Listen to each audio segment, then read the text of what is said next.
Aujourd'hui, petite escapade en Bretagne, dans la baie de Quiberon, aux portes de l'océan Atlantique. La Ria d'Etel est une destination préservée et authentique. Parsemée d'îlots, l'endroit révèle des paysages hauts en couleurs et de petits ports de pêche. Suivez la guide, elle s'appelle Julie et partage avec vous sa passion pour son territoire.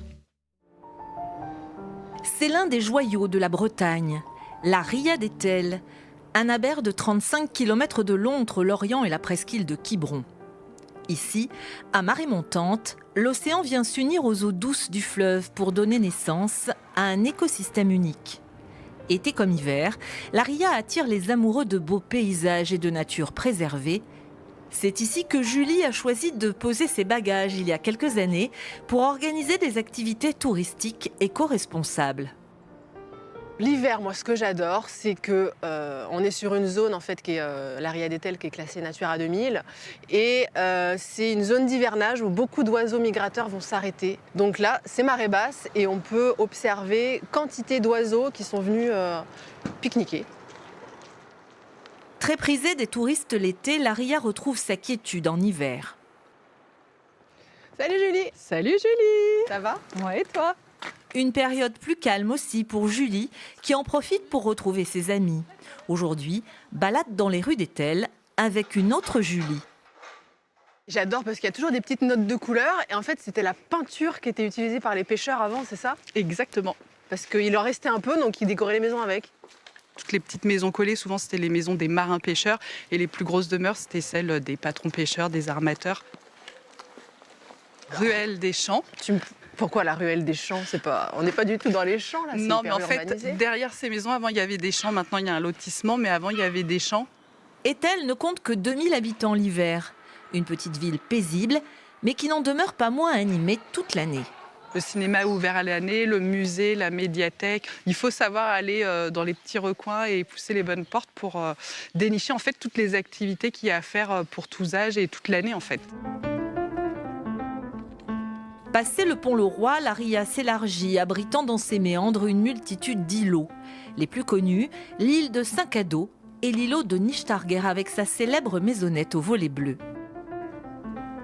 Une chapelle romane du XIIe, des maisons de pêcheurs et une jolie fontaine au bord de l'eau, des atouts qui font de Saint-Cado l'un des hauts lieux du tourisme dans le Morbihan.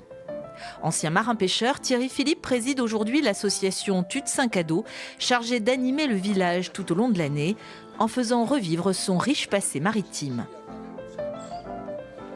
Les premiers marins qu'il y a eu dans la rivière d'Etel, c'était la sardine. Et c'était des marins dans le mauvais temps au large qui sont venus s'abriter à Saint-Cado. Et de là, il y a eu énormément de sardiniers à Saint-Cado. Il y a eu jusqu'à 103 embarcations pour 387 marins habitant à Saint-Cado. Vous pouvez à la pêche à la palourde, à la pêche, pêcher des moules, des coques. Il y a beaucoup de coquillages dans la rivière d'Etel. Et ça, c'est à toute saison. Et ça, c'est à toute saison. Moi, l'intérêt, c'est de faire découvrir ce qu'il y a à voir été, hiver, en fait. C'est ça aussi qui est chouette, c'est de pouvoir montrer que il n'y a pas juste l'été, la haute saison et juillet, août. C'est tout ça que moi, je veux essayer de transmettre justement pour donner l'envie de venir tout le temps. Du fond de la Ria, paradis des oiseaux, aux plages du grand site dunaire, en passant par Saint-Cado, Pont-le-Roi, Bels ou Etel, l'hiver, la Ria se savoure sans modération mais plus tranquillement pour profiter pleinement des lumières, de l'aube à la tombée du jour. Et il est un autre trésor de la Ria d'Etel que l'on n'a pas évoqué, l'huître. Elle appartient au patrimoine local préservé par les ostréiculteurs des exploitations qui bordent l'estuaire.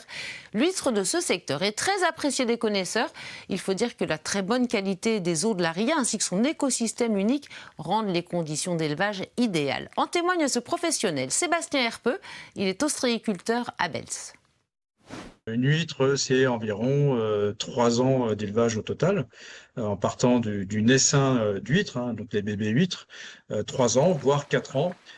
Donc l'élevage se fait, on va dire, tranquillement en fond de Ria pendant les 2 premières années. Et la dernière année, c'est plein pot sur les sites les plus exposés. Et c'est ça qui donne ce goût à l'huître, ce goût iodé et cette qualité aussi de chair de l'huître. Et si dans la RIA, le savoir-faire ostréicole se transmet de génération en génération, Sébastien Herpeux fait exception à la règle. Il travaillait auparavant dans l'immobilier. Tout marchait très bien, mais à un peu plus de 50 ans, il a voulu tenter autre chose. Et puisqu'amoureux de l'océan, désireux de vivre les pieds dans l'eau, l'ostréiculture s'est imposée à lui. Pas facile, mais il n'a aucun regret. C'est un métier très très physique, très prenant.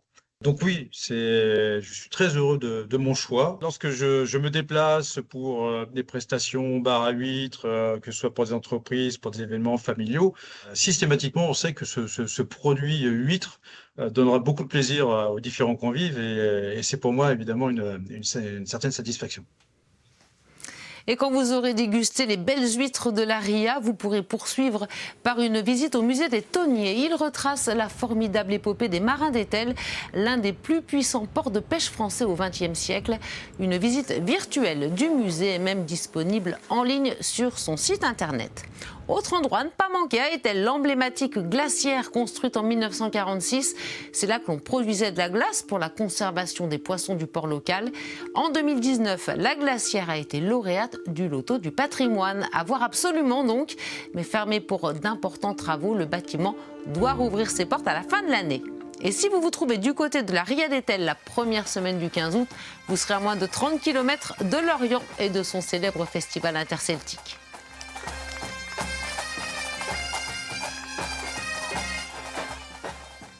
Allez, on se quitte sur ces superbes images de l'île de Groix, joyau des îles de Bretagne Sud et du Morbihan. Cette île à la falaise infranchissable face à l'Atlantique, à seulement 45 minutes en bateau de Lorient. Bonne traversée et belle journée sur France 3.